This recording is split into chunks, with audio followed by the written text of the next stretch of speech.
Hi, my name is Eric, and I'm a baseball card collector. Sure, it's a kid thing, something normally a 9 or a 10-year-old would collect, but here I am in my 40s, and I'm collecting baseball cards. Again. This is my journey. Welcome back. Here's another episode of Baseball Cards in 2023, and today I am doing my 1970s to now in terms of Topps cards, and wanted to start out again. I started, my ultimate goal was to collect 1951 to 2023 Topps baseball cards. So at least one card of each of all the Topps years.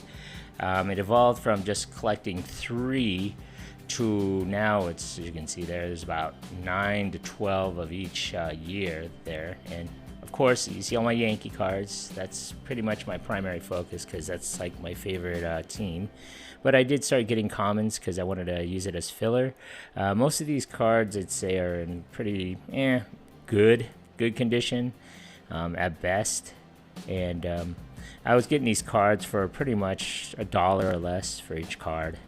But yeah, these, I'm not really too interested in the 1970s cards as much as I am in the 50s and maybe a little bit of the 60s. Honestly, I don't really like the look of these cards, but I mean, again, you know, it's around the time I was born, so I mean, these came out around my time, so. But anyway, I just wanted to show you, it goes from the 70s all the way into the 80s. I started collecting baseball cards starting in 1987 until I stopped in like 92 or 3. And after that, I didn't really get back into it until 2022. Now, like I said, these are all the cards I've collected in the last 2 months. So you can imagine how much I've been going to baseball card stores, shops, shows, as well as buying all this stuff on eBay, and it gets to be kind of expensive too. But there it is, the 1987 Topps. That is the first year I started collecting, and then we go with the 88s.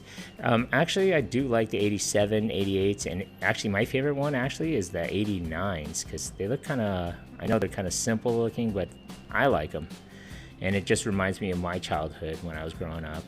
But again, you know, I was collecting these cards from the 90s when I was in high school, so you kind of like grow out of it, so I just pretty much stopped. But probably around 1996 is when I started collecting like certain like Yankees to keep it updated because that's when they started winning the World Series. So pretty much I'm not one of those bandwagon team fans. I was following them when they were crappy. But again, I started going on eBay looking for all these cards from every year. So again, I was only taking 3 from every year. You can see there, I'm trying to find as many Yankees as I could. But you know, they're kind of hard to find, and they're a little bit more expensive than like regular commons. So eventually, I ended up just trying to find like some with the best kind of poses that that appeal to me, of course.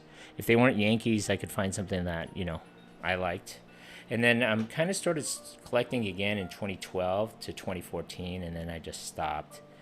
But again, this is my collection. Again, I've accumulated at least 3 cards from every year up until now. And if I can find as many Yankees as I can, I'll go ahead and do that. So again, I appreciate you guys watching and checking this channel out and checking out my show and tell of my baseball cards that I've been working on. And if you like this, please subscribe. Thanks for watching.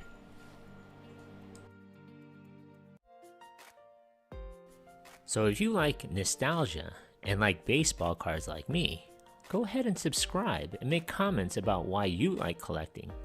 Follow me on my journey. I'm starting from scratch, and maybe you can give me some tips on collecting again. Thanks for watching.